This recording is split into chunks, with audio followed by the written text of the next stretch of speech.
Salut les amis, je suis en voiture et je me dirige vers l'hôpital pour continuer la garde. Alors, simplement vous dire que maintenant, après plusieurs semaines de cris du cœur pour garder les gens à la maison, je pense que les gens ont compris l'importance du message. Le gouvernement québécois fait bien son rôle d'aviser la population et surtout les jeunes. Les jeunes qui ne sont pas très malades avec ce virus, mais qui peuvent le transmettre à leurs parents ou leurs grands-parents. Donc de convaincre les jeunes réellement de rester à la maison, de profiter de toutes les plateformes Internet qu'ils veulent maintenant. Et puis, c'est le temps de faire les TikTok et tout ce qu'ils veulent, mais les amis par FaceTime, clairement. Bien sûr, il va rester qu'on va devoir faire des sorties obligatoires de la maison. Alors ça va devoir être mis au minimum. Éventuellement, peut-être qu'il y aura une loi martiale, je le crois bien, qu'on verra même peut-être l'armée dans les rues quand les chiffres vont augmenter dans les prochaines 2-3 semaines ou avant, et pour nous interdire de sortir pour rien. Donc, sortir pour faire les commissions, pour aller chez le médecin, etc. Maintenant, pour faire les commissions, donc profitez-en pour faire des commissions et bien chargées, de sortir le moins souvent. Deuxièmement, voir le médecin, sachez que ça sera vraiment pour les besoins urgents et tout ce qui va être prévu déjà en termes de chirurgie élective ou de visites chez le médecin qui ne sont pas urgentes. Vous allez être avisé, soit qu'il y aura visite téléphonique de votre médecin pour discuter avec vous de la situation, faire vos represcriptions, ou que l'hôpital va vous dire simplement votre chirurgie est reportée. Bien sûr, il y a des traitements obligatoires qui vont persister, donc les sorties seront obligatoires. Alors, certains experts disent que quand vous sortez de la maison et que vous revenez, il va arriver un moment où vous devez agir comme si vous êtes un porteur du virus, sans paniquer. Là, on s'entend pour dire que ce virus, c'est un virus de grippe. Donc, la très grande majorité des gens peuvent avoir une grippe, voulant dire rapidement là, de se sentir très mal. C'est pas simplement de la congestion et de la toux, là, c'est vraiment se sentir très mal dans le sens où on a des douleurs musculaires, de la fièvre, on est abattu, on a l'impression qu'un camion est passé sur nous. Comme ceux qui ont déjà connu l'influenza, c'est le même principe. Donc c'est vraiment un virus qui tape assez fort. Bien entendu, le problème, c'est qu'on peut avoir ce virus quelques jours avant que ça nous tape fort sans vraiment s'en apercevoir. Et c'est là c'est là la problématique de la contagion actuelle. Mais bon, on peut rien y faire de ce côté-là. On est pris avec ça. Donc, c'est simplement que si vous n'avez qu'une toux et que vous êtes inquiet de la toux, que vous êtes congestionné, tout le monde l'est présentement avec beaucoup de virus qui courent. Ça, ce n'est pas, il faut surtout pas paniquer là. Les cas de Covid sont évidents lorsqu'on est touché. Et encore là, on dit aux gens si c'est de la fièvre et de la toux, mais que c'est tolérable, comme une grippe habituelle, on peut s'isoler à la maison, s'hydrater, et puis bien s'hydrater. Prendre du Tylenol régulièrement, à la rigueur un bain tiède pour faire baisser la température également. Mais si c'est tolérable, c'est pas nécessaire de consulter en milieu hospitalier. On est encore dans la période où on fait des tests pour vérifier si c'est bien le virus et on essaye à ce moment-là pour vous donner des conseils et une surveillance téléphonique après pour vous rappeler à la maison, voir comment vous êtes, etc. Mais éventuellement, il n'y aura plus assez de tests pour tester tout le monde, c'est sûr, et on va accepter que la plupart des gens qui développent ce syndrome, ça va être des cas de Covid, on n'aura pas besoin de preuves comme telles.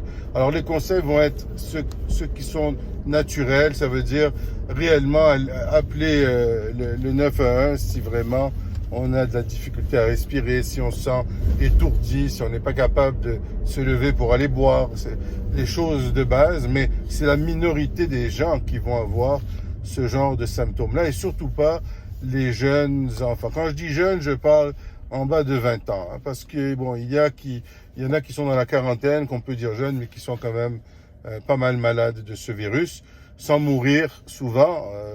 Ils sont malades et ils ont besoin d'être traités. Alors ces gens-là, ne croyez pas que parce que vous êtes dans la quarantaine que vous êtes protégé du virus et que vous pouvez aller faire ce que vous voulez. C'est pas vrai. Il y a des gens dans la quarantaine qui sont très malades. La seule différence avec les personnes âgées, c'est qu'ils meurent moins, mais ils restent longtemps dans les hôpitaux quand même. Alors, ceci dit, si on vous conseille éventuellement de sortir de la maison, faire vos choses de base et considérer que vous êtes, agir comme si vous êtes potentiel porteur en revenant à la maison, ça veut dire que, par exemple, vous pouvez vous préparer dans le garage avant de rentrer, un endroit pour se laver les mains, du Purell si vous voulez. Je vais vous mettre une vidéo, après ce vidéo-là, de comment se laver les mains avec du Purell pour vraiment désinfecter les mains. Ça, c'est ce que nous, on utilise pour se préparer. La vidéo, elle montre la tenue complète, mais regardez juste les mains là. Ça, c'est facile. Vous pouvez faire un amusement avec vos enfants qui s'ennuient, de leur pratiquer à se laver les mains au Purell.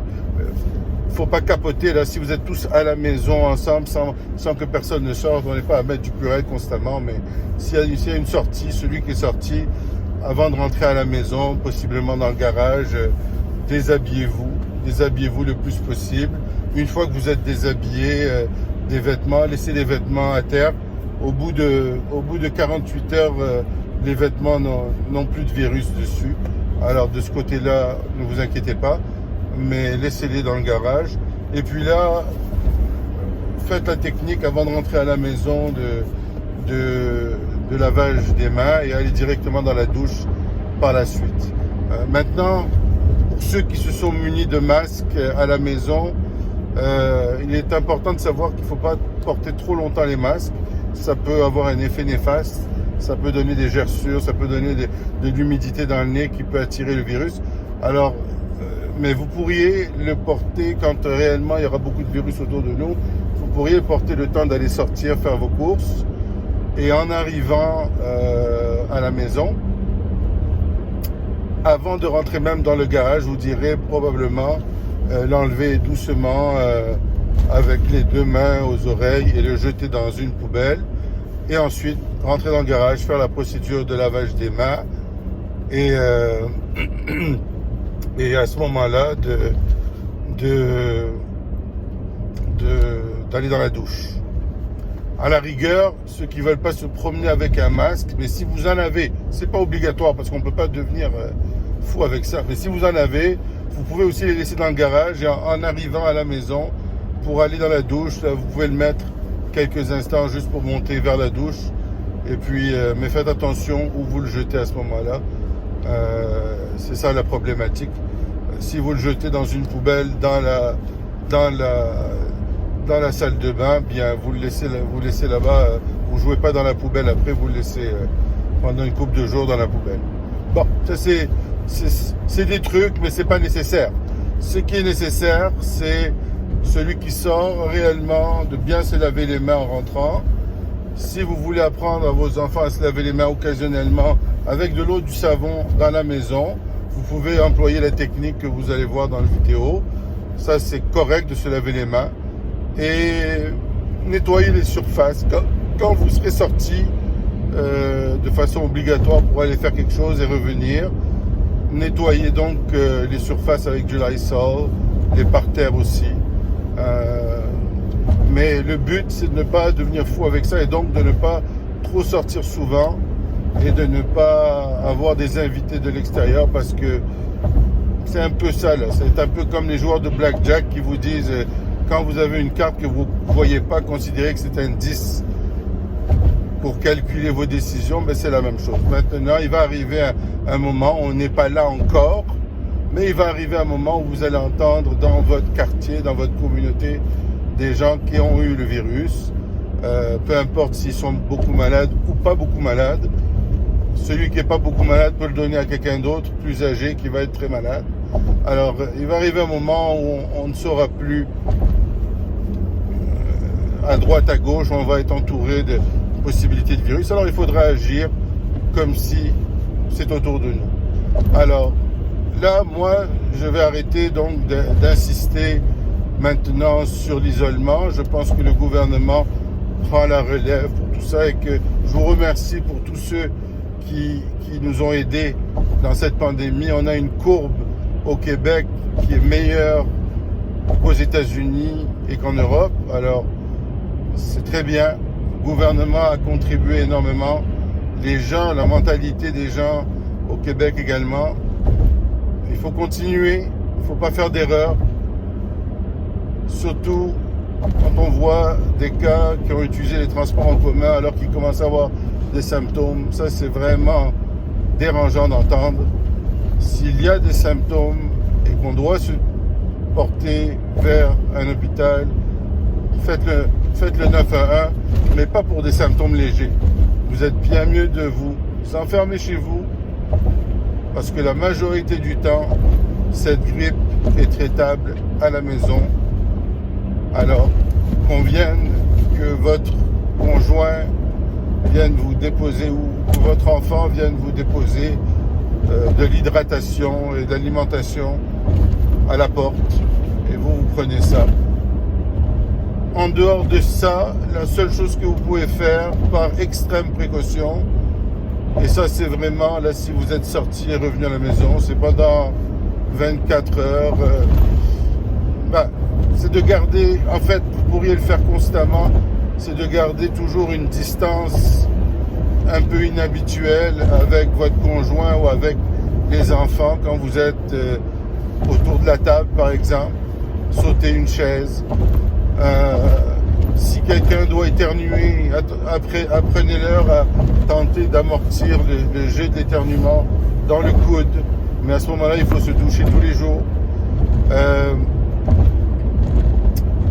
Que voulais-je dire donc?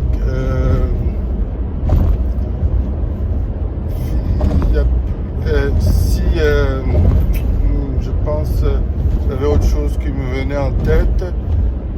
Bon, mais à peu près, je pense que j'ai dit à peu près tout ce qu'on peut faire pour cela. Oui, l'autre chose capitale, c'est en fait, si les surfaces sont pas parfaitement propres, ça ne peut pas l'être, et qu'un membre est contaminé, c'est réellement d'apprendre aux enfants et à vous et à votre conjoint de ne pas mener la main vers le visage. Alors, faites quelque chose pour vous souvenir de ça, que ce soit d'attacher quelque chose à votre main qui va vous rappeler, ou même à la rigueur, il y en a qui portent des petits gants parce que ça les rappelle de ne pas se toucher le visage. Alors, le virus peut être ramassé sur les mains, mais il peut demeurer inoffensif si on se lave les mains par la suite. Alors, c'est surtout de ne pas toucher les yeux, le nez, la bouche. C'est les points d'entrée de ce virus. Alors voilà, je vous souhaite bonne santé et dans les hôpitaux, c'est le branle-bas de combat pour attendre que les nombres augmentent. On commence à en voir et puis on espère pouvoir offrir le meilleur service à toute la population. Et je vous souhaite bonne santé à toutes vos familles. Salut.